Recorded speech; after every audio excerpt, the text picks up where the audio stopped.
ನಂತರ ರಘು ಅಜಯ್ಗೆ ಫೋನ್ ಹಚ್ಚಿ ಕೊಟ್ಟಾಗ, ನಿಜ ಅದಕ್ಕೆ ರಘು ಹೇಳಿದ್ದು ತಪ್ಪಾಯ್ತು ಅದಕ್ಕೆ, ಇದರಲ್ಲಿ ಅಣ್ಣನ ತಪ್ಪಿಲ್ಲ. ಅಮ್ಮನ ಮಾತಿಗೆ ಬೆಲೆ ಕೊಟ್ಟು ನಿಮ್ಮ ಮದುವೆ ಆಗಿದ್ದ. ನಂತರ ಪಾರು ಜಾಸ್ತಿ ಮಾತಾಡದೆ ಫೋನ್ ಕಟ್ ಮಾಡಿ ರಘು ಮುಖ ನೋಡಿದಾಗ, ರಘು ಅಲ್ಲಿಂದ ಮನೆಗೆ ಕರೆದುಕೊಂಡು ಬರುವನು. ಬಾ ರಘು ಒಳಗೆ. ಇಲ್ಲ ಬೇಡ, ನೀನು ಹೋಗು, ನಾನು ಮನೆಗೆ ಹೋಗಬೇಕು, ಅರ್ಜೆಂಟ್ ಕೆಲಸ ಇದೆ, ನಾ ಹೇಳಿದ್ದು ನೆನಪಿರಲಿ. ಹ್ಞೂ ಎನ್ನುತ್ತಾ ಒಳಗೆ ಹೋಗುವಳು. ರೂಮಿಗೆ ಹೋದಾಗ ವೃಷಭ್ ಕೆಲಸ ಮಾಡುವಾಗ ಪಾರು ಬಂದಿದ್ದನ್ನು ನೋಡಿ ಎಷ್ಟೊತ್ತು ಹೋದೆ, ಆದರೆ ವೃಷಭ್ ಜೊತೆ ಮಾತಾಡಲು ಇಷ್ಟವಿಲ್ಲದೆ ಸೀದಾ ಬಾತ್ರೂಮ್ಗೆ ಹೋಗಿ ಸ್ನಾನ ಮಾಡಿ ಬಂದು ಬೆಡ್ ಮೇಲೆ ಕುಳಿತು ಕಣ್ಣು ಮುಚ್ಚಿದಾಗ ಅಜಯ್ ಮಾತು ನೆನಪಿಗೆ ಬಂದು, ತಮ್ಮನೇ ಹೇಳುವಾಗ ನಂಬಲೇಬೇಕು, ಎಲ್ಲರೂ ಮೋಸ ಮಾಡಿದರು, ಅವತ್ತು ಬರ್ತ್ಡೇ ದಿನ ಎಷ್ಟೊಂದು ಮಾತಾಡಿದರು, ಅದೆಲ್ಲ ಸುಳ್ಳ ಹಾಗಾದರೆ? ಆದರೆ ನನ್ನ ಮೇಲೆ ಪ್ರೀತಿ ಇಲ್ಲದವರ ನೆನಪಿನಲ್ಲಿ ನಾನು 2 ವರ್ಷ ಜೀವನ ಮಾಡಿದ್ದೀನಿ. ರಘು ಮಾತು ನಂಬಲಿಲ್ಲ ನಾನು, ನಂದೇ ತಪ್ಪು. ನಂತರ ಕಣ್ಣು ಬಿಟ್ಟಾಗ ಎದುರಿಗೆ ವೃಷಭ್ ಕುಳಿತು ಇವಳ ಕಣ್ಣೀರು ಒರೆಸುವಾಗ ಗಟ್ಟಿಯಾಗಿ ತಬ್ಬಿಕೊಂಡು ಅಳುವಳು. ಯಾಕೆ ಅಳೋದು, ಏನಾಯಿತು? ಅದು ಸಂಚಿತ್ ನನ್ನ ಪ್ರೀತಿಸಲೇ ಇಲ್ಲ ಎಂದು ದುಃಖಿಸುವಾಗ, ನನಗೆಲ್ಲ ಗೊತ್ತು, ರಘು ಅವತ್ತೇ ಹೇಳಿದ್ದಾನೆ, ಆದರೆ ನೀನು ಅವನ ಮಾತನ್ನು ಕೇಳಿಲ್ಲ. ಆದರೆ ಯಾಕೆ ಎಲ್ಲರೂ ಮೋಸ ಮಾಡಿದರು? ಯಾರೂ ಮೋಸ ಮಾಡಿಲ್ಲ, ಸಂದರ್ಭ ಆಗಿತ್ತು. ನೀವಾದರೂ ಹೇಳಬೇಕು ನನಗೆ. ನೀವು ಹೇಳಲಿಲ್ಲ ಅಂದರೆ ನೀವು ನನಗೆ, ನಾನು ಯಾಕೆ ನಿನಗೆ ಮೋಸ ಮಾಡಲಿ? ಅಷ್ಟು ಕ್ಲೋಸ್ ಫ್ರೆಂಡ್ ಮಾತೇ ನಂಬಲಿಲ್ಲ ಅಂದರೆ ನನ್ನ ಮಾತು ಹೇಗೆ ನಂಬ್ತೀಯ? ಮತ್ತು ಇದರಲ್ಲಿ ನನ್ನ ಸ್ವಾರ್ಥ ಇದೆ ಅಂತ ಆದರೆ ಅತ್ತೆ ಮಾವ ಯಾಕೆ ಹೇಳಿಲ್ಲ? ನಿಮ್ಮ ತಾಯಿ ಭಯಕ್ಕೆ. ನಿಮ್ಮ ತಾಯಿ ಮದುವೆ ಫಿಕ್ಸ್ ಮಾಡುವಾಗಲೇ ಸಂಚಿತ್ಗೆ ಈ ವಿಷಯವಾಗಿ ತುಂಬ ಸಲ ಕೇಳಿದ್ದಾರೆ. ಅದಕ್ಕೆ ಆಂಟಿ ಅಂಕಲ್ಗೆ ಭಯ ಇತ್ತು, ಮುಚ್ಚಿಟ್ಟು ಮದುವೆ ಮಾಡಿ ಈಗ ಹೇಳಿದರೆ ಕೋಪ ಮಾಡ್ಕೊಳ್ತಾರೆ ಅಂತ. ಈವರೆಗೂ ನಿಮ್ಮ ತಂದೆ ತಾಯಿಗೆ ಗೊತ್ತಿಲ್ಲ. ಅಜಯ್ಗೆ ನಾನೇ ಕೇಳಿದಾಗ ಹೇಳಿದ ಮಾತಿದು. ವೃಷಭ್ ಮುಖ ನೋಡಿ ಅಳುತ್ತಾ ಅಲ್ಲೇ ಮಲಗಳು. ಅಳ್ಬೇಡ್ವೆ, ನನಗೆ ದುಃಖ ಆಗುತ್ತೆ, ಪ್ಲೀಸ್ ಕಣೆ. ಆದರೆ ಆ 2 ವರ್ಷ ನಾನು ಅವರನ್ನು ಎಷ್ಟು ಪ್ರೀತಿ ಮಾಡಿದ್ದೇನೆ ಗೊತ್ತಾ? ಅವ್ರಿಗೆ ನಾನು ಇಷ್ಟನೇ ಇಲ್ಲ, ಆದರೂ ನಾನು ಪ್ರೀತಿ ಮಾಡಿದೆ. ನನ್ನ ಪ್ರೀತಿಗೆ ಬೆಲೆನೇ ಇಲ್ವಾ? ನನ್ನ ಮನಸ್ಸಿನ ಜೊತೆ ಆಟವಾಡಿದ್ರು. ನನ್ನ ಫ್ರೆಂಡ್ಸ್ ಎಲ್ಲ ಮುಂದೆ ಕಲಿಯುವಾಗ ನಾನು ಜೀವನವೇ ಹಾಳಾಯಿತು, ಎಜುಕೇಷನ್ನು ಇಲ್ಲವಾಯಿತು. ಯಾರಿಗೆ ಬೈಲಿ? ಬೇಗ ಮದುವೆ ಮಾಡಿದ್ದಕ್ಕೆ ಅಮ್ಮನಿಗೆ ಬೈಬೇಕಾ? ಅಥವಾ ಪ್ರೀತಿ ಇಲ್ಲದೆ ಮದುವೆಯಾಗಿ ಅವತ್ತೇ ಸತ್ತು ಹೋದ ಸಂಚಿತ್ ಮೇಲೆ ಕೋಪ ಮಾಡ್ಕೋಬೇಕಾ? ಇಲ್ಲ, ರಘು ಎಷ್ಟು ಹೇಳಿದ್ರು ಅವನ ಮಾತು ಕೇಳದೆ ನನಗೆ ನಾನೇ ಹೊಡ್ಕೋಬೇಕು. ಹೇಳಿ, ಯಾರ ಮೇಲೆ ಕೋಪ ಮಾಡ್ಕೋಬೇಕು? ಎಲ್ಲರೂ ನನ್ನ ಹಣೆ ಬರಹ. ವೃಷಭ ಅವಳ ಬಾಯಿಗೆ ಕೈ ಇಟ್ಟು, ಆ ಮಾತನ್ನು ಮಾತ್ರ ಅನ್ಬೇಡ, ನನಗೆ ನೋವಾಗುತ್ತೆ. ಪಾರು ಏನು ಮಾತಾಡದೆ ಸುಮ್ಮನೆ ಅಲ್ಲಿ ಮಲಗಳು. ವೃಷಭ್ಗೂ ಯಾವ ರೀತಿ ಹ್ಯಾಂಡಲ್ ಮಾಡಬೇಕೇನೋ ತಿಳಿಯದೆ ಎದ್ದು ಹೋಗಿ ರಘುಗೆ ಫೋನ್ ಹಚ್ಚಿ ನಡೆದ ವಿಚಾರವನ್ನು ತಿಳಿಸುವನು. ಸ್ವಲ್ಪ ಹೊತ್ತು ಒಂಟಿಯಾಗಿ ಬಿಡಿ, ಆಮೇಲೆ ತನಗೆ ತಾನೇ ಸಮಾಧಾನ ಮಾಡ್ಕೊಳ್ತಾಳೆ. ತುಂಬ ದುಃಖ ಆಗಿದೆ, ಆದರೆ ಸುಶೀಲಾ ಆಂಟಿಗೆ ಏನು ಹೇಳಬೇಡಿ, ಅವರು ಕೋಪ ಮಾಡ್ಕೊಳ್ತಾರೆ. ಇಲ್ಲ ಬೇಡ, ನಾನು ಅದನ್ನೇ ಹೇಳೋಕ್ಕೆ ಫೋನ್ ಮಾಡಿದ್ದು. ಅತ್ತೆಗೆ ವಿಷಯ ಹೇಳಬೇಡ, ಅದರಿಂದ ಅಜಯ್ ಮೇಲೆ ಕೋಪ ಮಾಡಿಕೊಂಡ್ರೆ ಮತ್ತೆ ರಿಲೇಷನ್ ಹಾಳಾಗುತ್ತೆ. ಸರಿ ಬಾಬಾ, ಹೇಳೋಲ್ಲ. ಅವಳಿಗೆ ಮದುವೆ ಕೆಲಸಕ್ಕೆ ಹಚ್ಚಿ, ಏನಾದರೂ ಕೆಲಸದಲ್ಲಿ ಇದ್ದರೆ ತಾನೇ ಮರಿತಾಳೆ. ಸರಿ, ಹಾಗೆ ಮಾಡ್ತೀನಿ ಎಂದು ಫೋನ್ ಕಟ್ ಮಾಡಿ ಪಾರು ನೋಡಿದಾಗ ಅವಳು ಕಾಣದೆ ಗಾಬರಿಯಾಗಿ ಹುಡುಕಾಡುವಾಗ ಗೀತಾ ಎದುರಾದಾಗ, ಗೀತಾ, ಪಾರು ನೋಡಿದ್ಯಾ? ಟೆರೆಸ್ಗೆ ಹೋದರು. ಮುಖ ಎಲ್ಲ ಒಂಥರ ಆಗಿತ್ತು. ಜಗಳ ಮಾಡಿದ್ರಾ? ಹತ್ತಿದ್ದಾರೆ. ಗೀತಾ ಮಾತು ಕೇಳದೆ ಓಡಿ ಟೆರೆಸ್ಗೆ ಹೋದಾಗ ಅಲ್ಲಿ ಪಾರು ಸುಮ್ಮನೆ ಕುಳಿತಾಗ ಅವಳ ಹೆಗಲು ಬಳಸಿದಾಗ ತಿರುಗಿ ವೃಷಭ್ ಮುಖ ನೋಡಿ ವಿಷಾದವಾಗಿ ನಕ್ಕು, ನಾನು ಸಾಯಲ್ಲ, ನನಗೆ ಸ್ವಲ್ಪ ಒಂಟಿಯಾಗಿರಬೇಕು ಅಂತ. ಆಮೇಲೆ ದೇವಸ್ಥಾನಕ್ಕೆ ಹೋಗ್ತಿದ್ದೆ. ಯಾವ ದೇವರು ಇಲ್ಲ, ಏನೂ ಇಲ್ಲ, ಎಲ್ಲ ಸುಳ್ಳು. ಜಗತ್ತಿನಲ್ಲಿ ಎಲ್ಲರೂ ಸ್ವಾರ್ಥಿಗಳೇ, ತಮ್ಮದಷ್ಟೇ ವಿಚಾರ ಮಾಡ್ತಾರೆ. ಆರೋಗ್ಯ ಕೆಡಿಸ್ಕೊಳ್ತೀಯಾ? ಯಾಕೆ ಯೋಚನೆ ಮಾಡೋದು? ಮನೆಯಲ್ಲಿ ಮದುವೆ ಇದೆ, ನೀನು ಓಡಾಡಿ ಮಾಡೋದಲ್ವಾ? ಗೀತಾಗೇನಾದರೂ ಹೆಲ್ಪ್ ಬೇಕಿದ್ರೆ ಮಾಡು, ಅಂದರೆ ಎಲ್ಲ ಮರೆತು ನೀನು ಚೆನ್ನಾಗೇ ಇರ್ತೀಯ. ನಿಮ್ಮ ಸಹನೆ ಮೆಚ್ಚು ಅಂತದೆ. ಅಜಯ್ ಜೊತೆ ನಮ್ಮದು ಮದುವೆ ಆಯಿತು. ಅಜಯ್ಗೆ ಇನ್ನೂ ಸ್ವಲ್ಪ ದಿನದಲ್ಲಿ ಮಗು ಆಗುತ್ತೆ. ನಿಮಗೂ ಬೇಕು ಅಂತ ಅನಿಸಲ್ವಾ? ಇಬ್ಬರಿಗೂ ಒಪ್ಪಿಗೆ ಬೇಕು, ಅದಕ್ಕಿಂತ ಮನಸ್ಸು ಒಂದಾಗಬೇಕು. ನೀನು ಸ್ವಲ್ಪ ದಿನದಲ್ಲಿ ಸುಧಾರಿಸ್ತೀಯ, ಆ ನಂಬಿಕೆ ನನಗಿದೆ. ಈಗ ಬಾ, ಕೆಳಗೆ ಹೋಗೋಣ. ಒಬ್ಬಳೇ ಕೂಡೋದು ಬೇಡ, ತುಂಬ ಟೈಮ್ ಆಯಿತು. ಊಟ ಮಾಡಿ ಮಲಗು ಎಂತೆ. ಯಾವ ಊಟನೂ ಬೇಡ, ಏನೂ ಬೇಡ, ನಾನು ಹಾಗೆ ಮಲಗ್ತೀನಿ ಎಂದು ಒಳಗೆ ಬಂದಾಗ ವೆಂಕಟೇಶ್ ಅವರು, ಪಾರು ಊಟಕ್ಕೆ ಬಾರಮ್ಮ. ಅದು ಯಾಕೆ ಇವತ್ತು ಗೀತಾ ಅಡುಗೆ ಮಾಡಿದ್ದಾಳೆ, ಟೇಸ್ಟ್ ನೋಡಬೇಕಂತೆ. ಬನ್ನಿ ಇಬ್ಬರು ಎಲ್ಲರೂ ಸೇರಿ ಊಟ ಮಾಡೋಣ. ನಮ್ಮ ಗೀತಾ ಅಡುಗೆ ಮಾಡಿದ್ದಾಳೆ ಅಂದರೆ ತುಂಬ ಡೆವಲಪ್ಮೆಂಟ್ ಆಗಿದ್ದಾಳೆ. ನಿಮ್ಮ ಫ್ರೆಂಡ್ಸ್ಗೆ ಥ್ಯಾಂಕ್ಸ್ ಹೇಳಬೇಕು. ಪಾರು ಯಾರು ಏನು ಅಂತ ನೋಡಿದಾಗ, ಗಿರೀಶ್ ಕಣಮ್ಮ, ಆಗಲೇ ಅಡುಗೆ ಕಲಿಬೇಕಂತ ಹೇಳಿದ್ನಂತೆ, ಅದಕ್ಕೆ ಇವತ್ತು ತಾನೇ ಅಡುಗೆ ಮಾಡಿದ್ದಾಳೆ, ಬೇಗ ಬನ್ನಿ. ಎಂದು ರೂಮಿಗೆ ಹೋಗಿ ಫ್ರೆಶ್ ಆಗಿ ಊಟಕ್ಕೆ ಹೊರಟಾಗ ಋಷಭ್ ಕೈ ಹಿಡಿದು, ಪ್ಲೀಸ್ ಕಣೆ, ನೀನು ಯಾಕೆ ಹತ್ತಿದ್ದು ಎಂದು ಕೇಳಿ ಎಲ್ಲ ವಿಷಯ ಅತ್ತೆ ಮಾವನಿಗೆ ಗೊತ್ತಾದರೆ ಅವರು ಅಜಯ್ ಮನೆಯವರ ಮೇಲೆ ಕೋಪ ಮಾಡ್ಕೊಳ್ತಾರೆ. ಸುಮ್ಮನೆ ಸಂಬಂಧಗಳು ಹಾಳಾಗ್ತವೆ. ಅದಕ್ಕೆ ನಾನೇ ನಗು ಹಾಕ್ಕೊಂಡು ಬಿಡಬೇಕು. ಸರಿ, ಈಗ ಬನ್ನಿ. ಅಷ್ಟರಲ್ಲಿ ಪಾರು ಮೊಬೈಲ್ ರಿಂಗ್ ಆಗಿ ಪಾರು ರಿಸೀವ್ ಮಾಡಿದಾಗ ಗಿರೀಶ್ ಮಾತಾಡಿ, ಏನೇ ಗೀತಾ ಅಡುಗೆ ಮಾಡಿದಾಳಂತೆ, ಹೇಗಿದೆ ಅಂತ ಒಂಚೂರು ಹೇಳಿ. ಆಮೇಲೆ ನೋಡು ಗಿರೀಶ್, ನಾನು ಮಾತನಾಡುವ ಮೂಡಲಿಲ್ಲ, ಆಮೇಲೆ ಅವಳನ್ನೇ ಕೇಳು. ಇಲ್ಲ, ಇನ್ನೊಂದು ಸ್ವಲ್ಪ ದಿನ ವೆಯ್ಟ್ ಮಾಡು, ಮನೆಗೆ ಬಂದ ಮೇಲೆ ಮಾಡಿ ಆಗ್ತಾಳೆ, ಆವಾಗ ಹೇಗಿದೆ ಅನ್ನೋದನ್ನು ತಿಳ್ಕೊಳ್ಳುವಂತೆ. ಈಗ ಫೋನ್ ಕಟ್ ಮಾಡು ಎಂದು ಫೋನ್ ಬೆಡ್ ಮೇಲೆ ಬಿಸಾಕಿ, ಅದು ಹೇಗೆ ಗೀತಾ ಇಷ್ಟು ಬೇಗ ಎಲ್ಲ ಮರೆತು ಗಿರೀಶ್ ಜೊತೆ ನಗ್ತಾ ಮಾತಾಡ್ತಾಳೆ? ನಾನು ಅದೇ ರೀತಿ ಬದಲಾಗೋಕ್ಕೆ ಯಾಕೆ ಸಾಧ್ಯ ಆಗ್ತಾ ಇಲ್ಲ? ಯಾಕೆಂದರೆ ನೀನು ಪಾರ್ವತಿ, ಎಲ್ಲರನ್ನು ಹಚ್ಚಿಕೊಳ್ಳೋದು ನಿನ್ನ ಗುಣ. ಅದಲ್ಲದೆ ಸಂಚಿತ್ ಒಳ್ಳೆಯವನು ಅಂತ ಗೊತ್ತು. ಈಗ ಬಾ ಊಟ ಮಾಡೋಣ ಎಂದು ಕೈ ಹಿಡಿದು ಕರೆದುಕೊಂಡು ಹೋಗೋನು. ಊಟಕ್ಕೆ ಕೂತಾಗ ಪಾರು ಏನು ಮಾತನಾಡದೆ ಊಟ ಮಾಡುವಾಗ, ಯಾಕೆ ಅದಕ್ಕೆ ರುಚಿಯಾಗಿಲ್ವಾ? ಎಲ್ಲ ಚೆನ್ನಾಗಿದೆ, ಯಾಕೋ ಮಾತನಾಡ್ತಾನೆ ಇಲ್ಲ, ಮುಖ ಒಂಥರ. ಅಷ್ಟರಲ್ಲಿ ಪಾರು ಕೈ ತೊಳೆದು ಎದ್ದು ಹೋಗೋಳು. ಎಲ್ಲರೂ ಪಾರು ಹೋದ ದಿಕ್ಕನ್ನು ನೋಡುವಾಗ ಋಷಭ್ ನಡೆದ ಘಟನೆಯನ್ನು ಹೇಳುವನು. ಯಾಕಣ್ಣ ಇಷ್ಟೊಂದು ದುಃಖ ಪಡ್ತಿದ್ದಾಳೆ, ಖುಷಿ ಪಡೋದಲ್ವಾ? ಆದರೆ ತಾನು ಎಷ್ಟು ಪ್ರೀತಿ ಮಾಡಿದೆ, ತನಗೆಲ್ಲರೂ ಮೋಸ ಮಾಡಿದ್ರು ಅಂತ ಕೋಪ ಬಂದಿದೆ. ಸ್ವಲ್ಪ ದಿನ ಬಿಟ್ಟರೆ ತಾನೇ ಸರಿ ಹೋಗ್ತಾಳೆ. ಅಮ್ಮ ಅವಳಿಗೆ ಏನಾದರೂ ಕೆಲಸ ಹೇಳು, ಕೆಲಸ ಮಾಡ್ತಾ ತಾನೇ ಮರಿತಾಳೆ. ಅಣ್ಣ ನಾಳೆ ಪಾರ್ಲರ್ಗೆ ಹೋಗಬೇಕು, ಕರೆದುಕೊಂಡು ಹೋಗ್ಲಾ? ಹೋಗೋ, ಆದರೆ ಅಂಗಿಸಿ ಮಾತಾಡಬೇಡ, ಅವಳ ಮನಸ್ಸಿಗೆ ನೋವು ಕೊಡಬೇಡ. ಈಗ ಕೋಪದಲ್ಲಿ ಗಿರೀಶ್ಗೆ ಬೈದಿದ್ದಾಳೆ. ಸರಿ, ಏನೋ ಅನ್ನಲ್ಲ. ಗಿರೀಶ್ ನನಗಿಂತ ಅದಕ್ಕೆ ಬಗ್ಗೆ ಜಾಸ್ತಿ ಕಾಳಜಿ. ಇವೆಲ್ಲ ಜಲಸ್ ಬಿಟ್ಟು ಹಾಕು. ಯಾರಿಗೆ ಎಷ್ಟು ಪ್ರೀತಿ ತೋರಿಸ್ಬೇಕು ಅನ್ನೋದು ಗೊತ್ತಿರುತ್ತೆ. ಗಿರೀಶ್ ಪಾರು ಇಬ್ಬರು ಕ್ಲಾಸ್ಮೇಟ್. ಅದಕ್ಕೆ ಲಕ್ಷ್ಮಿ ಮತ್ತೆ ಇದೇ ವಿಷಯಕ್ಕೆ ಪಾರುಗೆ ಏನಾದರೂ ಅಂದರೆ ನಾನೇ ನಿಂಗೆ ಹೊಡಿಬೇಕಾಗುತ್ತೆ. ಪಾರುಗೆ ಬೀಳ್ತಾವಲ್ಲ ಆ ಥರ. ಅತ್ತಿಗೆಗೆ ಯಾಕೆ ಹೊಡೆಯೋದು ಎನ್ನುತ್ತಾ ವೃಷಭ್ ಮುಖ ನೋಡಿದಾಗ, ನಾನಲ್ಲ, ಅವರ ಅಮ್ಮ ಹೊಡಿತಾರೆ. ಅತ್ತಿಗೆ ಕೋಪ ಮಾಡ್ಕೊಳ್ದಿಲ್ವಾ? ಇಲ್ಲ, ಅಮ್ಮನಿಗೆ ಹೊಡೆಯೋ ಹಕ್ಕಿದೆ ಅಂತಾಳೆ. ದೊಡ್ಡ ಗುಣ ಬಿಡು. ಅತ್ತಿಗೆಗೆ ಏನೂ ಅನ್ನೋಲ್ಲ. ನಾಳೆ ಗಿರೀಶ್ ಭೇಟಿ ಆಗ್ತೀನಿ ಅಂದಿದ್ದಾರೆ, ಅದಕ್ಕೆ ಕರೆದುಕೊಂಡು ಹೋಗಿ ಬರ್ತೀನಿ. ಸರಿ, ಹಾಗೆ ಮಾಡು ಎಂದು ಎದ್ದು ರೂಮ್ಗೆ ಬಂದಾಗ ಪಾರು ಟಿ ವಿ ಹಚ್ಕೊಂಡು ಕುಳಿತಾಗ ವೃಷಭ್ ಲ್ಯಾಪ್ಟಾಪ್ ಓಪನ್ ಮಾಡಿ ವರ್ಕ್ ಮಾಡುವಾಗ, ಪಾರು ಕಾಮಿಡಿ ಚಾನಲ್ ನೋಡುವಾಗ, ವೃಷಭ್ ನ್ಯೂಸ್ ಚಾನಲ್ ಹಾಕಿದಾಗ, ಪಾರುಗೆ ಕೋಪ ಬಂದು ಹಾಡು ಹಾಕಿದಾಗ, ವೃಷಭ್ ಕಾಮಿಡಿ ಚಾನಲ್ ಹಾಕಿದಾಗ, ಇದೊಂದು ಏನಾಗಿದೆಯೋ ಏನು, ಎಲ್ಲರೂ ನನಗೆ ಕಾಡುವವರೇ, ಟಿ ವಿನೂ ಸಹ. ಇದು ಯಾವುದು ಬೇಡ ಎಂದು ಮಲಗುವಳು. ಮುಂದೆ ಸ್ವಲ್ಪ ಹೊತ್ತಿಗೆ ವೃಷಭ್ ಬಂದು ಮಲಗುವಾಗ ಪಾರು ನಿದ್ದೆ ಹತ್ತದೆ ಒದ್ದಾಡುವಾಗ, ಬಾ ಇಲ್ಲೇ ಮಲಗು ನನ್ನ ಹತ್ತಿರ. ಪಾರು ವೃಷಭ್ ಮುಖ ನೋಡಿ ಹಿಂದಿನ ದಿನ ವೃಷಭ್ ಮಾತು ನೆನೆದು, ಅದು ನನ್ನ ಹೊರಗಡೆ ಕರೆದುಕೊಂಡು ಹೋಗ್ತೀರಾ ಮುರುಡೇಶ್ವರಕ್ಕೆ? ವೃಷಭ್ ಖುಷಿಯಿಂದ, ನಿಜವಾಗ್ಲೂ ನೀನು ಹೇಳ್ತಾ ಇದೆಯಾ? ನಾನೇ ಹೇಳೋದು. ನೀವೇ ನನ್ನ ಪ್ರೀತಿ ಮಾಡುವಾಗ ನಾನು ನಿಮ್ಮನ್ನು ಪ್ರೀತಿ ಮಾಡ್ತೀನಿ, ಅದಕ್ಕೆ ನನಗೆ ಇಷ್ಟ. ಹಾಗೂ ಎಲ್ಲ ಪ್ಲೇಸ್ಗೂ ನೀವು ಕರೆದುಕೊಂಡು ಹೋಗಬೇಕು. ಆಮೇಲೆ ಮತ್ತೇನು? ಏನೂ ಇಲ್ಲ ಎಂದು ಅವನ ಎದೆಯಲ್ಲಿ ತನ್ನ ಮುಖ ಒದಗಿಸುವಳು. ಋಷಭ್ಗೆ ಅರ್ಥವಾಗಿ, ಗೀತಾ ಮದುವೆ ಆದಮೇಲೆ ಹೋಗೋಣ ಸರಿನಾ? ಥ್ಯಾಂಕ್ಸ್ ಎಂದು ಮಲಗುವಳು. ಮಾಲಾ ವಿಮಲ ಭೇಟಿಯಾಗಿ, ವಿಮಲ ನಾನೊಂದು ಹುಡುಗನ ನೋಡಿದ್ದೀನಿ, ಮದುವೆ ಮಾಡ್ಕೊ, ತುಂಬ ಒಳ್ಳೆಯವನು, ಅಲ್ಲದೆ ಸೇಮ್. ಮುಂದೆ ಮಾತಾಡಬೇಡ, ನಾನು ಮದುವೆ ಆಗೋಲ್ಲ. ಒಂದು ವೇಳೆ ಆಗಬೇಕು ಅಂತ ಮಾಡಿದ್ರು ನನಗೆ ತಿಳಿದ ಹುಡುಗರನ್ನೇ ಮದುವೆ ಆಗ್ತೀನಿ. ನೀನು ನನ್ನ ಜೀವನದಲ್ಲಿ ಮೂಗು ತೋರಿಸ್ಬೇಡ ಅಲ್ವೇ? ನನ್ನ ಮಾತು ಪೂರ್ತಿ ಆದರೂ ಕೇಳು. ಹುಡುಗನ ನೋಡಿದರೆ ನೀನೇ ಇಷ್ಟಪಡ್ತೀಯ. ನೀನು ಯಾರನ್ನು ನೋಡಿದೀಯ ಅಂತ ಅದು ಕೂಡ ನನಗೆ ಗೊತ್ತು, ಆದರೆ ನನಗೆ ಇಷ್ಟವಿಲ್ಲ. ಎಷ್ಟು ದಿನದ ನಂತರ ಅವಳು ಇನ್ನು ಮುಂದೆ ನೆಮ್ಮದಿಯಿಂದ ಇರಬೇಕಂತ ನಾನೇ ಸಮಾಧಾನ ಹೇಳಿ ಬಂದಿದ್ದೀನಿ.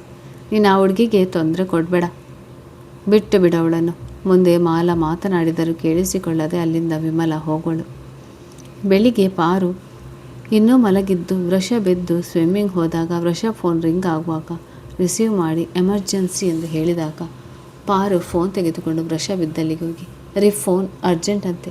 ಹ್ಞೂ ಕೊಡು ಎಂದು ಮಾತಾಡಿ ನಂತರ ಪಾರು ನೋಡಿದಾಗ ಅವಳಲ್ಲೇ ಸುತ್ತಲೂ ನೋಡುತ್ತಾ ನಿಂತಾಗ ವೃಷಭ್ ಹಿಂದಿನಿಂದ ತಬ್ಬಿಕೊಂಡು ಅವಳ ಭುಜದ ಮೇಲೆ ತನ್ನ ಗದ್ದ ಹುರಿ, ಪಾರು ಇನ್ನೂ ಕೋಪ ಇದೆಯಾ ನನ್ನ ಬಗ್ಗೆನೂ? ನಿನ್ನ ಬಗ್ಗೆ ಹಾಗೇನಿಲ್ಲ, ನೀ ಪಕ್ಕ ತಾಯಿಗೆ ತಕ್ಕ ಮಗ. ನಾಳೆ ಅತ್ತೆ ನನ್ನ ಒಯ್ದು ತವರು ಮನೆಗೆ ಬಿಟ್ಟು ಬಾ ಅಂದರು, ಅದನ್ನೂ ಮಾಡ್ತೀರ. ಅಮ್ಮ ಯಾಕೆ ನಿನ್ನ ಬಿಟ್ಟು ಬಾ ಅಂತಾರೆ? ನನಗಿಂತ ಹೆಚ್ಚು ಪ್ರೀತಿ ನಿನ್ನ ಮೇಲೆ. ಅದಕ್ಕೆ ಅವತ್ತು ನನ್ನ ಕೆನ್ನೆ ಏಟು ತಿನ್ನಲಿಲ್ಲ, ನೀವು ಒಂದಿಷ್ಟು ಹೆಲ್ಪ್ ಮಾಡಲಿಲ್ಲ. ಹೊಡೆದಿದ್ರು, ಆಮೇಲೆ ನಾನು ಔಷಧ ಕೊಡ್ತಿದ್ದೆ, ಅದಕ್ಕೆ ಸುಮ್ಮನಿದ್ದೆ. ಅದಕ್ಕೆ ಜಾಣ ಬಿಡಿ, ಈಗ ಸಾಕು, ನಾನು ಕೆಳಗೆ ಹೋಗ್ತೀನಿ, ನೀವು ಯಾವಾಗಾದರೂ ಬನ್ನಿ. ಆಗ ಪಾರುಳನ್ನು ತನ್ನ ಕಡೆ ತಿರುಗಿಸಿ, ಪಾರು ಮುರುಡೇಶ್ವರ ಅಲ್ಲದೆ ಒಂದು ಪ್ಲೇಸ್ ಇದೆ, ಅಲ್ಲಿಗೆ ಕರೆದುಕೊಂಡು ಹೋಗ್ತೀನಿ, ಬರ್ತೀಯಾ? ಹ್ಞೂ, ನೀವು ಎಲ್ಲಿ ಕರೆದರೂ ಬರ್ತೀನಿ. ಅಷ್ಟರಲ್ಲಿ ವೃಷಭ್ ಫೋನ್ ರಿಂಗ್ ಆದಾಗ ರಿಸೀವ್ ಮಾಡಿ ಪಾರು ಕೈಗೆ ಕೊಟ್ಟು, ಮಾತಾಡು. ನಾನಾ? ಯಾರವರು ಎನ್ನುತ್ತಾ ಅಲೋ ಅಂದಾಗ, ನಾನು ಕಣಗಿರೀಶ್. ಫ್ರೆಂಡ್ ನಾದಿನಿನ ಮದುವೆ ಆಗ್ತೀನಿ ಅಂತ ಸಹಾಯ ಕೇಳಿದರೆ ಚೆನ್ನಾಗಿ ಮಾತನಾಡೋಕ್ಕೂ ಆಗೋಲ್ವಾ? ಲೋ, ನಾನು ಯಾಕೆ ನಿಮಗೆ ಸಹಾಯ ಮಾಡಬೇಕು? ಇನ್ನು ಹೈಸ್ಕೂಲ್ ಮೈಂಡ್ ಅಲ್ಲೇರು, ಅದು ಹೇಗೆ ನಿನ್ನ ಗಂಡ ಸಹಿಸಿಕೊಂಡಿದ್ದಾನು? ಲೋ ಬೇಡ ಕಣೋ, ನನ್ನ ಗಂಡನ ತಂಟೆಗೆ ಬಂದಿಯೋ ಗೀತಾ ಜೊತೆ ಫಿಟ್ಟಿಂಗ್ ಇಟ್ಬಿಡ್ತೀನಿ. ಅದು ಸಾಧ್ಯ ಇಲ್ಲ ಬಿಡು, ಆಲ್ರೆಡಿ ಅವಳು ನನ್ನ ಅಂಡರ್ನಲ್ಲಿ ಇದ್ದಾಳೆ. ಇಂಥದಕ್ಕೆ ಶಾನ್ಯ ದೀಡಾ ಪಂಡಿತ. ಏನು ನಿನ್ನ ಭಾಷೆ? ಸಾಫ್ಟ್ವೇರ್ ಹೆಂಡತಿಯಾಗಿ ಚೆನ್ನಾಗಿ ಮಾತಾಡು. ಹೇಳು, ಏನು ಮಾಡಬೇಕು? ಇವತ್ತು ನೀನೇ ಬಾರೆ, ನಿಮಗೆ ಒಂದು ಸೀರೆ ಕೊಡಿಸ್ತೀನಿ. ಯಾಕೋ ಹಳೆ ಲವ್ವರ್ ಅಂತ ಹೇಳಿ ಸೀರೆ ಕೊಡಿಸ್ತೀಯಾ? ಇಲ್ಲೇ ಪಕ್ಕದಲ್ಲಿ ನನ್ನ ಗಂಡ ಇದ್ದಾರೆ, ಹೇಳೆ, ನನಗೇನು ಯಾರ ಭಯನೂ ಇಲ್ಲ. ಎಷ್ಟು ಹೊರಟ ಕಣೋ. ಸರಿ ಬರ್ತೀನಿ, ನಾ ಯಾವುದು ಹಿಡಿತೀನೋ ಅದನ್ನೇ ಕೊಡಿಸ್ಬೇಕು. ಸರಿ ಬಾಯ್. ನಂತರ ಋಷಭ್ ಕೈಯಲ್ಲಿ ಮೊಬೈಲ್ ಕೊಟ್ಟು ಹೋಗುವಾಗ ಋಷಭ್ ಅಲ್ಲೇ ನಿಂತಾಗ, ಯಾಕೆ? ಬನ್ನಿ ಹೋಗೋಣ, ನಾನು ಗೀತಾ ಜೊತೆ ಹೊರಗಡೆ ಹೋಗಬೇಕು. ಅದೆಲ್ಲ ಗಿರೀಶ್ ಜೊತೆ ಏನು ಮಾತಾಡಿದೆ? ಅಯ್ಯೋ, ಅದು ನಿಮಗೆ ಹೇಳಲೇ ಇಲ್ವಲ್ಲ ರೀ. ಗಿರೀಶ್ ಹೈಸ್ಕೂಲ್ ಟೈಮ್ನಲ್ಲಿ ನನ್ನ ಇಷ್ಟಪಟ್ಟಿದ್ದ, ಅದು ರಘುವಿಗೆ ಗೊತ್ತಾಗಿ ನಾವೇನು ರಘು ಸೇರಿ ತುಂಬ ಹೊಡೆದು ತಂಗಿ ಅನ್ನುವವರಿಗೂ ಬಿಟ್ಟಿಲ್ಲ, ಅದನ್ನೇ ಹೇಳಿದೆ. ಓ ಹೌದಾ, ಯಾಕೆ ನನ್ನ ಮೇಲೆ ಡೌಟಾ? ಇಲ್ಲವೇ, ನಿನ್ನ ಯಾರೇ ಇಷ್ಟಪಡ್ತಾರೆ? ತಿಕ್ಲು ಎಂದು ಮುಂದೆ ಪಾರು ಮಾತನಾಡೋದ್ರಲ್ಲಿ ಓಡುವನು. ನಾನು ತಿಕ್ಲುನಾ? ತಾವೇನು ಸದ್ಗುಣಶೀಲವಂತನ? ಆಮೇಲೆ ನೋಡ್ಕೊಳ್ತೀನಿ ಎನ್ನುತ್ತಾ ಕೆಳಗೆ ಹೋಗಿ ಗೀತಾ ಭೇಟಿಯಾಗಿ, ಗೀತಾ ಎಷ್ಟೊತ್ತಿಗೆ ಹೋಗೋದು? ನೀವು ರೆಡಿಯಾಗಿ ಈಗಲೇ ಹೋಗೋಣ. ಮೊದಲು ಪಾರ್ಲರ್ಗೆ ಹೋಗಿ ನಂತರ ಗಿರೀಶ್ನ ಭೇಟಿಯಾಗೋಣ. ಸರಿ ಎಂದು ರೂಮಿಗೆ ಬಂದಾಗ ಋಷಭ್ ಸ್ನಾನ ಮಾಡುತ್ತಿದ್ದಾಗ ಪಾರು ಟಿ ವಿ ನೋಡುತ್ತಾ ಕೂಡುವಳು. ನಂತರ ಸ್ವಲ್ಪ ಹೊತ್ತಿಗೆ ಋಷಭ್ ಬಂದಾಗ ಪಾರು ಸ್ನಾನಕ್ಕೆ ತೆರಳುವಾಗ ಋಷಭ್ ಅವಳ ಹತ್ತಿರ ಬಂದು ಮಾತನಾಡಿಸುವಾಗ ಪಾರು ಮಾತಾಡದೆ ಬಟ್ಟೆ ತಗೊಳ್ಳುವಾಗ, ಮಾತಾಡುವಲ್ವಾ ನನ್ನ ಜೊತೆ? ಇಲ್ಲ, ನಾನು ತಿಕ್ಲು, ಹಾಗೆ ಕಾಡಿಸಿದೆ. ಇಷ್ಟಕ್ಕೆ ಕೋಪ ಮಾಡಿಕೊಂಡ್ರೆ ಹೋಗ್ರಿ, ಬಾಯೊತ್ತು ನಾನೇ ಸ್ನಾನ ಮಾಡಿಸ್ತೀನಿ. ಆಸೆ ನೋಡು, ಇದೆಲ್ಲ ಏನೂ ಇಲ್ಲ ಬಿಡಿ ನನ್ನ. ನಂತರ ಋಷಭ್ ಕಣ್ಣು ಪೇಪರ್ ಕಡೆ ಹೋಗಿ, ಪಾರು ಇಲ್ಲೊಂದು ಸೈನ್ ಮಾಡು. ಸೈನಾ? ಎದಕ್ಕೆ? ನೀ ಮಾಡು ಬಾ ಎಂದು ಪೆನ್ ಪೇಪರ್ ಕೊಟ್ಟು ಸೈನ್ ಮಾಡಿಸುವಾಗ, ಯಾವ ಪೇಪರ್ ಅದು? ಆಸ್ತಿ ಪೇಪರ್ ಅನಿಸುತ್ತೆ. ಅದೆಲ್ಲ ನಿಂಗೆ ಯಾಕೆ? ಈಗ ಹೋಗಿ ಸ್ನಾನ ಮಾಡಿ ಗೀತಾ ಜೊತೆ ಹೋಗು. ಮತ್ತು ನೀವು ಸ್ನಾನ ಮಾಡಿಸ್ತೀನಿ ಅಂದರೆ? ಹಾಂ ಎಂದು ಪಾರು ಮುಖ ನೋಡುವಾಗ ಪಾರು ಅಲ್ಲಿಂದ ಓಡಿ ಹೋಗಿ ಬಾತ್ರೂಮ್ ಬಾಗಿಲು ಹಾಕ್ಬಳು. ಬಲೆ ಕಿಲಾಡಿ, ಇಷ್ಟು ಬೇಗ ಸುಧಾರಣೆ ಆಗಿದ್ದೇ ಖುಷಿ. ಗೀತಾ ಮದುವೆ ಮುಗಿದ ಮೇಲೆ ಇಲ್ಲಿಗೆ ಕರೆದುಕೊಂಡು ಹೋಗೋಣ, ಖುಷಿ ಪಡ್ತಾಳೆ ಎನ್ನುತ್ತಾ ಪೇಪರ್ ನೋಡುವನು. ಪಾರು ರೆಡಿಯಾಗಿ ಹೋಗುವಾಗ ವೃಷಭ್ ಹತ್ತಿರ ಬಂದು, ರೀ ನಿಮ್ಮ ATM ಕಾರ್ಡ್ ಮತ್ತು ನಂಬರ್ ಹೇಳಿ, ನಾನು ಶಾಪಿಂಗ್ ಮಾಡಬೇಕು. ತಗೋ. ಗೀತಾ ಏನು ಕೇಳ್ತಾಳೋ ಅದನ್ನು ಕೊಡಿಸು. ಸರಿ. ಗಿರೀಶ್ ಕಡೆ ಸೀರೆ ಕೊಡಿಸಿಕೊಳ್ಳೋದು ಬೇಡ ಅನಿಸುತ್ತೆ ಅಲ್ವಾ? ಏನಾಗೋಲ್ಲ, ಆಮೇಲೆ ನಾವು ಅವರ ಅಕ್ಕನಿಗೆ ಒಂದು ಒಳ್ಳೆ ಸೀರೆ ಕೊಡಿಸೋಣ. ಬೇಡ ಅಂದರೆ ಸುಮ್ಮನೆ ಕೋಪ ಮಾಡ್ಕೊಳ್ತಾನೆ. ನೀವು ಪಾರ್ಲರ್ ವರ್ಕ್ ಮುಗಿದ ಮೇಲೆ ನನಗೆ ಫೋನ್ ಮಾಡಿ, ನಾನು ಬರ್ತೀನಿ. ಗಿರೀಶ್ಗೆ ಮದುವೆ ಬಟ್ಟೆ ಮತ್ತು ಎಂಗೇಜ್ಮೆಂಟ್ ಉಂಗುರ ಕೊಡಿಸ್ಬೇಕು. ಫೋನ್ ಮಾಡ್ತೀನಿ, ಮತ್ತೆ ನನಗೆ ಏನು ಕೊಡಿಸ್ತೀರಾ ಎಂದು ವೃಷಭ್ ಕೊರಳಿಗೆ ಕೈ ಹಾಕೋಳು. ಅವಳ ಸೊಂಟ ಎಳೆದುಕೊಂಡು ಏನು ಬೇಕು ಎಂದು ಕೇಳುವನು. ನನಗೆ ಒಂದು ಸೀರೆ ಕೊಡಿಸಿ. ಒಂದು ಸೀರೆ ಕೊಡಿಸಿಲ್ಲ ನೀವು? ನೀನೇ ಏನು ಕೇಳಿದ್ರೋ ಬೇಡ ಅಂತಿದೆ, ಕೊಡಿಸಿಲ್ಲ. ಈಗ ಕೇಳ್ತೀಯಲ್ಲ, ಖಂಡಿತ ಕೊಡಿಸ್ತೀನಿ. ಥ್ಯಾಂಕ್ಸ್, ಬಾಯ್. ಹಾಗೆ ಹೋದರೆ ನನಗೆ ಕಿಸ್ ಕೊಟ್ಟು ಹೋಗು. ಋಷಭ್ ಕೆನ್ನೆಗೆ ಮುತ್ತಿಟ್ಟು ಬಾಯ್ ಎಂದಾಗ, ತಡಿಯೇ ನಾನು ಕೊಡ್ತೀನಿ ಎಂದು ಅವಳ ತುಟಿಗೆ ಗಾಢವಾಗಿ ಮುತ್ತಿಟ್ಟು ನಂತರ ಕಚ್ಚುವನು. ಪಾರು ವೃಷಭ್ ದೂಡಿ, ಅಯ್ಯೋ ನಿಮ್ಮ ಕಸ್ತಿರಲ್ವಾ, ನೋವಾಗಲ್ವಾ, ಬಿಡಿ ನನ್ನ. ತಡಿ, ಕಚ್ಚಿದಕ್ಕೆ ಔಷಧಿ ಹಚ್ತೀನಿ ಎಂದು ಮತ್ತೊಮ್ಮೆ ಮುತ್ತಿಟ್ಟು ತಬ್ಬಿಕೊಂಡು ಅವಳ ಬೆನ್ನು ತಟ್ಟಿ ಲವ್ ಯು ಹೇಳುವನು. ನಂತರ ಗೀತಾ ಪಾರು ಪಾರ್ಲರ್ಗೆ ಹೋಗಿ ಅಲ್ಲಿ ತಮ್ಮ ಕೆಲಸ ಮುಗಿಸಿಕೊಂಡು ವೃಷಭ್ ಗಿರೀಶ್ ಫೋನ್ ಮಾಡಿದಾಗ ಅವರಿಬ್ಬರು ಅಲ್ಲಿಗೆ ಬಂದಾಗ 4 ಜನ ಸೇರಿ ಹೋಟೆಲ್ಗೆ ಹೋಗಿ ಒಟ್ಟಿಗೆ ಊಟ ಮಾಡುವಾಗ ಗಿರೀಶ್ ಮಾತಾಡಿ, ಋಷಭ್, ಇವಳ ಕಾಟ ಹೇಗೆ ಸಹಿಸಿಕೊಂಡಿದ್ದೀರಾ? ನೋಡು, ಲೈಟ್ ಕಂಬ, ಸುಮ್ಮನೆ ಇದ್ದರೆ ಸರಿ, ನನ್ನ ಕಡೆ ಒಗಿಸ್ಕೋಬೇಡ. ಹೋಗೆ, ನಿನ್ನ ಜೊತೆ ಮಾತಾಡ್ತಿಲ್ಲ. ಅವಳೇನು ಕಾಟ ಅನಿಸಲ್ಲ, ಒಳ್ಳೆಯವಳು. ಅಯ್ಯೋ, ನಿಮ್ಮದೇ ಈ ರೀತಿ ನಾಟಕ ಮಾಡ್ತಾಳೆ. ಅವಳ ನಿಜವಾದ ಅವತಾರನೇ ಬೇರೆ ಇದೆ. ಅವರ ಜೊತೆ ಜೀವನ ಮಾಡಲಿಕ್ಕತ್ತು ಹೆಚ್ಚು ಕಡಿಮೆ 1 ವರ್ಷ ಆಗ್ತಾ ಬಂತು. ನಾ ಹೇಗೆ ಅನ್ನೋದು ಗೊತ್ತು, ಅದೇ ರೀತಿ ಅವರು ಹೇಗೆ ಅನ್ನೋದು ನಂಗೆ ಗೊತ್ತು. ನೀವಿಬ್ಬರು ಹೊಸದಾಗಿ ಮದುವೆ ಆಗೋರು, ಅದಕ್ಕೆ ನಿಮ್ಮ ಬಗ್ಗೆ ತಿಳ್ಕೊಳ್ಳಿ ಅಲ್ವೇನ್ರಿ? ಹೌದು ಗಿರೀಶ್, ಪಾರು ಹೇಳೋದು ಕರೆಕ್ಟ್. ಗೀತಾ ಜೊತೆ ಮಾತಾಡಿ ನಾವಿಬ್ಬರು ಸ್ವಲ್ಪ ಮಾರ್ಕೆಟಿಂಗ್ ಮಾಡಿಕೊಂಡು ಜಾಯಿನ್ ಆಗ್ತೀವಿ. ಹಾಂ, ಹೇಗೆ ಹಾಗೇನಿಲ್ಲ, ಪಾರಿಗೆ ಒಂದು ಸೀರೆ ಕೊಡಿಸ್ಬೇಕಾಗಿತ್ತು. ಅದಕ್ಕೆ ಆಗ ಅಲ್ಲೇ ಇದ್ದ ಫೋರ್ಕ್ ತೆಗೆದುಕೊಂಡು ಗಿರೀಶ್ ಕಣ್ಣಿಗೆ ಹಿಡಿಯವಳು. ಗೀತಾ ಗಾಬರಿಯಾದಾಗ ಋಷಭ್ ಅವಳ ಕೈಯಲ್ಲಿರುವ ಫೋರ್ಕ್ ಎಸೆದು ಕೊಡಿಸಿ, ಸುಮ್ಮನೆ ಕೂಡು ಪಾರು, ಇದು ಹೋಟೆಲ್, ಇಲ್ಲಿ ಹೀಗೆ ಮಾಡಿದರೆ ನೋಡು ಗಿರೀಶ್, ಇದೇ ಕೊನೆ. ಇನ್ನೊಂದು ಸಲ ನನ್ನ ಹೆಸರು ಏನಾದರೂ ನಿನ್ನ ಬಾಯಲ್ಲಿ ಬಂತು ಅಂದರೆ ನಿನ್ನ ಹುಟ್ಟಲಿಲ್ಲ ಅನ್ನಿಸ್ಬಿಡ್ತೀನಿ. ಸಾರಿ ಕಣೆ, ಅದು ಬೈ ಮಿಸ್ಟೇಕ್ ಆಗಿ ಬಂತು. ಬೈ ಮಿಸ್ಟೇಕ್ ಅಲ್ಲ, ಬೇಕಂತಲೇ ಅಂದಿತ್ತು. ನಾನಿನ್ನೆ ಹೇಳಿಲ್ಲ ಐಸಿರಿ ಕರಿಬೇಕು ಅಂತ. ಪಾರು, ಈಗ ಊಟ ಮಾಡು, ಸೀರೆ ಪರ್ಚೇಸ್ ಮಾಡೋಣ, ಮತ್ತು ಜ್ಯುವೆಲರಿ ತಗೋಬೇಕು. ಸರಿ. ಯಾಕೆ ಅದಕ್ಕೆ ಆ ರೀತಿ ಕರೆದರೆ ಕೋಪ ಬರುತ್ತಾ? ಋಷಭ್ ಕಣ್ಣಲ್ಲೇ ಸುಮ್ಮನೆ ಇರಲು ಹೇಳಿ ಊಟ ಮಾಡಿ ಸೀರೆ ಅಂಗಡಿಗೆ ಹೋಗಿ ಗೀತಾ ಪಾರು ಸೀರೆ ತೆಗೆದುಕೊಂಡು ಮತ್ತೆ ಜ್ಯುವೆಲರ್ಗೆ ಹೋಗಿ ಗಿರೀಶ್ಗೆ ಒಂದು ಉಂಗುರ ಕೊಡಿಸಿ ಗೀತಾಗೆ ಒಂದು ಲಾಂಗ್ ನೆಕ್ಲೆಸ್ ಕೊಡಿಸಿ ಪಾರುಗೆ ಕೇಳಿದಾಗ, ಬೇಡ ರೀ, ಅತ್ತೆ ಆವಾಗಲೇ ಕೊಟ್ಟಿದ್ದಾರಲ್ಲ, ಅದನ್ನೇ ಹಾಕ್ಕೊಳ್ತೀನಿ, ಸಾಕು, ಏನೂ ಬೇಡ. ಋಷಭ್, ಪಾರು, ನಾನು ಕೊಡಿಸ್ತೀನಿ, ತಗೋ. ಬೇಡ ಅನಿಸುತ್ತೆ, ಯಾಕೆ ದುಡ್ಡು ವೇಸ್ಟ್ ಮಾಡೋದು? ಗೀತಾಗೆ ಮತ್ತೇನಾದರೂ ಬೇಕಿದ್ದರೆ ತಗೊಳ್ಳಿ. ಅಣ್ಣ, ನನಗೆ ಫಂಕ್ಷನ್ ವೇರ್ ಒಂದು ಜೊತೆ ಕಿವಿಯಲ್ಲೇ ಕೊಡಿಸು. ತಗೋ. ಮತ್ತು ಇದು ಚೆನ್ನಾಗಿದೆ, ತಗೊಳ್ಳ? ಗಿರೀಶ್, ಬೇಡ ಗೀತಾ, ನಾನೆಲ್ಲ ಮದುವೆ ಆದಮೇಲೆ ಕೊಡಿಸ್ತೀನಿ. ಕೊಡಿಸ್ತಾರಂತ ಅತಿಯಾಗಿ ಇಸ್ಕೋಬಾರ್ದು. ಪಾರು, ತುಂಬ ದೊಡ್ಡವನಾಗಿದೆಯಾ, ಗ್ರೇಟ್ ಕಣೋ. ನಮ್ಮ ಗೀತಾಗೆ ಒಳ್ಳೆ ಹುಡುಗ ನೀನು. ಸಾರಿ ಕಣೆ, ಆಗಲೇ ಮಾತಿಗೆ. ಅಲ್ಲೋ, 1000 ಸಲ ಹೇಳಿದ್ರು ಹಾಗೇ ಕರಿತೀನಿ ಅಂತೀಯಲ್ಲ, ಬುದ್ಧಿ ಬೇಡವಾ ಒಂಚೂರು? ತಪ್ಪಾಯಿತು ಕಣೆ. ಮತ್ತು ಮುಂದಿನ ಪ್ರೋಗ್ರಾಮ್ ಏನು? ಗಿರೀಶ್, ಅದು ಋಷಭ್ ಮದುವೆ, ತುಂಬ ಸಿಂಪಲ್ ಮಾಡೋಣ ಅಂತ. ತುಂಬ ಜನ ಸೇರಿದರೆ ಅಲ್ಲಿ ಯಾರಾದರೂ ಪಾರ್ವತಿಗೆ ಏನಾದರೂ ಅಂದರೆ ನೋವು ಮಾಡ್ಕೊಳ್ತಾಳೆ, ಬೇಡ ಅಂತ. ಅದಕ್ಕೆ ನಿಮ್ಮ ಅಭಿಪ್ರಾಯ? ಗ್ರ್ಯಾಂಡಾಗಿ ಮದುವೆ ಮಾಡ್ಕೋಬೇಕು ಅಂತ ಆಸೆ. ಬೇಡ, ನಿಮ್ಮ ಅತ್ತಿಗೆಗೆ ನೋವು ಕೊಟ್ಟು ಗ್ರ್ಯಾಂಡ್ ಮದುವೆ ಆಗುವ ಅವಶ್ಯಕತೆ ಏನಿದೆ? ಮದುವೆ ಗ್ರ್ಯಾಂಡ್ ಇರೋದಿಲ್ಲ, ಜೀವನ ಗ್ರ್ಯಾಂಡ್ ಇರಬೇಕು. ಇದು ನನ್ನ ಅಭಿಪ್ರಾಯ. ಒಂದು ವೇಳೆ ನಿನ್ನ ಅಭಿಪ್ರಾಯ ಅದೇ ಇದ್ದರೆ ನಂದೇನೂ ಅಭ್ಯಂತರ ಇಲ್ಲ. ಆದರೆ ಇಷ್ಟು ಮಾತ್ರ ನಿಜ, ಜೀವನ ಮಾತ್ರ ಗ್ರ್ಯಾಂಡ್ ಇರೋಲ್ಲ. ತುಂಬ ಸಾಲ ಮಾಡಿ ಅದನ್ನು ತೀರಿಸೋಕ್ಕೆ ಕಡಿಮೆ ಅಂದರೂ 3-4 ವರ್ಷ ಬೇಕು. ಅದರ ಬದಲಾಗಿ ಸಿಂಪಲ್ ಮದುವೆಯಾಗಿ ಜೀವನವನ್ನೇ ಗ್ರ್ಯಾಂಡಾಗಿ ಮಾಡೋಣ. ಋಷಭ್ ತುಂಬ ಖುಷಿಪಟ್ಟು, ಗಿರೀಶ್ ನಿಜವಾಗ್ಲೂ ತುಂಬ ನಾಲೆಜ್ ಇದೆ, ನಮ್ಮ ತಂಗಿ ಸುಖವಾಗೇ ಇರ್ತಾಳೆ. ನಂತರ ಗೀತಾ ಮುಖ ನೋಡಿ, ನಿಜ ಗೀತಾ, ಗಿರೀಶ್ ಹೇಳೋದು, ಬೇಕಿದ್ದರೆ ಅದರ ಬದಲಾಗಿ ಒಡವೆ ತಗೋ, ಆಸ್ತಿ ಆಗುತ್ತೆ, ಅದು ನಿನ್ನ ಹತ್ರನೇ ಇರುತ್ತೆ. ಸರಿ, ನೀವು ಹೇಳಿದಂತೆ ಆಗಲಿ. ಪಾರು ಗಿರೀಶ್ ಮುಖ ನೋಡಿದಾಗ ಗಿರೀಶ್ ಉಬ್ಬು ಹಾರಿಸಿ ಹೇಗೆ ಅಂದಾಗ, ವೆರಿ ಗುಡ್ ಕಣೋ, ಅಂದರೂ ಇಷ್ಟೊಂದು ಜಾಣತನ ಹೇಗೆ? ಅಮ್ಮನ ಬೆಲೆ ಅಮ್ಮ ಹೋದ್ಮೇಲೆ ತಿಳಿಯಿತು.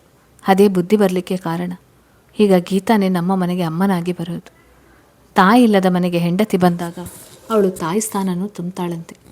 ನೋಡೋಣ ಹೇಗೆ ಅಂತ. ನಿಜವಾಗ್ಲೂ ಅದಕ್ಕೆ ನಾನು ಗ್ಯಾರಂಟಿ. ತುಂಬ ಒಳ್ಳೆಯ ಗುಣ ಇದೆ. ಋಷಭ್, ಗಿರೀಶ್, ನೀವು ಗೀತಾ ಕರ್ಕೊಂಡು ಹೋಗಿರಿ, ನಾನು ಪಾರು ಸ್ವಲ್ಪ ಮಾರ್ಕೆಟಿಂಗ್ ಇದೆ ಅದಕ್ಕೆ. ಸರಿ, ಬಾ ಗೀತಾ, ನನ್ನ ಜೊತೆ ಬರ್ತೀಯಲ್ಲ? ಬರ್ತೀನಿ. ನಂತರ ಋಷಭ್, ಪಾರು ಮತ್ತೆ ಬಟ್ಟೆ ಅಂಗಡಿಗೆ ತೆರಳಿ 4-5 ಸೀರೆಗಳನ್ನು ಪರ್ಚೇಸ್ ಮಾಡಿ ಮತ್ತು ಸೀತಾ ಮಕ್ಕಳಿಗೆ ಬಟ್ಟೆ ಖರೀದಿಸಿ ಶಾಂತಪ್ಪನವರಿಗೆ ಬಟ್ಟೆ, ವೆಂಕಟೇಶ್ ಅವರಿಗೆ ಹೊಸ ಬಟ್ಟೆ ಪರ್ಚೇಸ್ ಮಾಡುವರು. ಇತ್ತ ಗಿರೀಶ್ ಜೊತೆ ಬಂದ ಗೀತಾ ಸುಮ್ಮನೆ ಇದ್ದಾಗ, ಯಾಕೆ ಮದುವೆ ಬಗ್ಗೆ ಮಾತಾಡಿದ್ದು, ಬೇಜಾರಾಯ್ತಾ? ಅದಲ್ಲ, ಅದಕ್ಕೆ ನಿಮ್ಮ ಮೇಲೆ ಕೋಪ ಮಾಡ್ಕೊಂಡ್ರಲ್ಲ ಅದು. ಅವಳು ಯಾವಾಗಲೂ ಆ ರೀತಿ ಕರೆಸಿಕೊಳ್ಳಲ್ಲ, ನಾನೇ ಮರೆತಿದ್ದೆ. ಅವಳು ಹೇಳೋದು ಕರೆಕ್ಟ್, ದೇವರ ಹೆಸರನ್ನು ಕೆಡಿಸಬಾರ್ದು, ಅದಕ್ಕೆ ಅಷ್ಟು ಕೋಪ ಬಂತು. ಮತ್ತು ಯಾರು ಅತ್ತಿಗೆಗೆ ಹೆಸರು ಹಿಡಿದು ಕರೆಯೋದೇ ಇಲ್ವಾ? ಫ್ರೆಂಡ್ಸ್ ಯಾರೂ ಕರೆಯೋಲ್ಲ, ಎಲ್ಲರೂ ಅಡ್ರೆಸ್ನಿಂದ ಕರಿಬೇಕು ಅಂತಾಳೆ. ಈಗ ಹೋಗಲೇ ಬಿಡು, ಅದು ಅವಳ ಮನೋಭಾವ. ಅವಳ ಬಗ್ಗೆ ನೀನು ಯಾಕೆ ಇಷ್ಟು ವಿಚಾರ ಮಾಡ್ತೀಯ? ಅಲ್ಲ, ನೀವು ಅವರ ಬಗ್ಗೆ ಎಷ್ಟು ಕೇರ್ ತಗೋತೀರಲ್ಲ, ಅದಕ್ಕೆ. ಫ್ರೆಂಡ್ ಅವಳು ಜೀವನದಲ್ಲಿ ತುಂಬ ಚಿಕ್ಕ ವಯಸ್ಸಿಗೆ ಭಾಳ ನೋವು ಅನುಭವಿಸಿದಾಳೆ, ಅದಕ್ಕೆ ಈಗಲಾದರೂ ಖುಷಿಯಾಗಿರಬೇಕು ಅಂತ ಬಯಸ್ತೀನಿ. ನಿಜವಾಗ್ಲೂ ನಿಮ್ಮ ಅಣ್ಣನಿಗೆ ಎಷ್ಟು ಥ್ಯಾಂಕ್ಸ್ ಹೇಳಿದರೂ ಕಡಿಮೆನೆ. ಏನೂ ವಿಚಾರ ಮಾಡದೆ ಅವಳು ವಿಧವೆ ಅಂತ ಗೊತ್ತಾದ ಕೂಡಲೇ ಮದುವೆಯಾಗಿ ಎಷ್ಟು ಸಹನೆಯಿಂದ ಅವಳ ಪ್ರೀತಿ ಗಳಿಸಿದ್ದಾನೆ. ಹೌದು, ನಾನು ಅತ್ತಿಗೆಗೆ ತುಂಬ ನೋವು ಕೊಟ್ಟಿದ್ದೀನಿ. ಆದರೂ ಯಾವುದನ್ನು ಮನಸ್ಸಿಗೆ ಹಚ್ಚಿಕೊಳ್ಳದೆ ನಗುತ್ತಾ ನನ್ನ ಜೊತೆ ಮಾತಾಡ್ತಾರೆ. ಆದರೆ ಇನ್ಮುಂದೆ ಪಾರ್ವತಿಗೆ ನೋವು ಕೊಡಬಾರ್ದು. ನೆನಪಿರಲಿ, ನೀನು ಮದುವೆ ಆಗೋದಕ್ಕೆ ಕಾರಣನೇ ಅವಳು. ಅವಳನ್ನು ನಿಮ್ಮನೆಗೆ ಸೊಸೆ ಮಾಡಿಕೊಂಡಿದ್ದಕ್ಕೆ ನಿಮ್ಮ ಮನೆತನ ಒಳ್ಳೆಯದು ಅಂತ ತಿಳಿದು ನಿನ್ನ ಇಷ್ಟಪಟ್ಟಿದ್ದು. ನಿನ್ನಲ್ಲಿನೂ ಸಹ ನಿಮ್ಮ ಅಣ್ಣನ ಗುಣನೇ ಬಯಸ್ತೀನಿ. ಯಾವಾಗಲೂ ಈ ಮಾತು ನೆನಪಿನಲ್ಲಿ ಇರಬೇಕು. ಮತ್ತು ನಾನು ಸ್ವಲ್ಪ ಹೊರಟ, ಅದಕ್ಕೆ ನೀನು ತಲೆ ತಗ್ಗಿ ನಡಿಬೇಕು. ನಿಮ್ಮ ಅಣ್ಣನಷ್ಟು ಸಹನಾಮೂರ್ತಿ ನಾನಲ್ಲ. ಸರಿ, ನಾನೇನಾದರೂ ನಿಮಗೆ ಕೊಡಿಸ್ಲಾ? ಏನು ಕೊಡಿಸ್ತೀರಾ? ಕೇಳಿ ಏನು ಬೇಕು ಅಂತ. ನನಗೆ ಕಾಲ್ಗೆಜ್ಜೆ ಕೊಡಿಸ್ತೀರಾ? ಸರಿ. ಮತ್ತು ಮನೆಯಲ್ಲಿ ಪಾರ್ವತಿ ಹೊಂದಿಕೊಂಡಿದ್ದಾಳ? ನಿನ್ನೆ ಸ್ವಲ್ಪ ದುಃಖದಲ್ಲಿದ್ದರು. ಅದಕ್ಕೆ ಕಾರಣ ಗೊತ್ತು. ಇವತ್ತು ಬೆಳಿಗ್ಗೆ ನಿಮ್ಮ ಅಣ್ಣನ ಜೊತೆ ಹೇಗಿದ್ಲು, ನಗ್ತಾ ಮಾತಾಡಿದರು. ಮತ್ತು ಫಸ್ಟ್ ಟೈಮ್ ಅಣ್ಣ ಸೀರೆ ಕೊಡಿಸಿದ್ದು ಇವತ್ತೇ. ಹಾಗಾದರೆ ಬದಲಾವಣೆ ಆಗಿದ್ದಾಳೆ. ನಿಮ್ಮ ಅಣ್ಣ ಪಾರ್ವತಿ ಹೊರಗಡೆ ಹೋಗಿಲ್ವಾ? ಇಲ್ಲ, ಒಮ್ಮೆನೂ ಹೋಗಿಲ್ಲ. ಅದಕ್ಕೆ ಭಯಪಡ್ತಾಳೆ, ಅಣ್ಣನಿಗೆ ಏನಾಗುತ್ತೋ ಅಂತ. ಆ ಭಯ ಯಾವಾಗ ಹೋಗುತ್ತೋ. ಈಗ ನಿಮಗೆ ಕಾಲ್ಗೆಜ್ಜೆ ಕೊಡಿಸ್ತೀನಿ ಬಾ. ಗೀತಾಗೆ ಕಾಲ್ಗೆಜ್ಜೆ ಕೊಡಿಸಿ ಅವರಿಬ್ಬರು ಮನೆಗೆ ಹೋದಾಗ ಮುಂದೆ ಸ್ವಲ್ಪ ಹೊತ್ತಿಗೆ ವೃಷಭ್ ಪಾರ್ವತಿ ಮನೆಗೆ ಹೋಗುವರು. ಹೀಗೆ ದಿನಗಳು ಸಾಗಿ ಪಾರು ಹಳೆಯದನ್ನೆಲ್ಲ ಮರೆತು ವೃಷಭ್ ಜೊತೆ ಖುಷಿಯಿಂದ ಇದ್ದು ಓಡಾಡಿ ಮದುವೆ ಮಾಡುವರು. ಇತ್ತ ಮಾಲಾಗೆ ವಿಮಲಾ ಮದುವೆ ಚಿಂತೆಯಾಗಿ ವೃಷಭ್ ಪಾರು ಬೇರೆ ಮಾಡುವ ಹುನ್ನಾರ ಹೂಡುವಳು.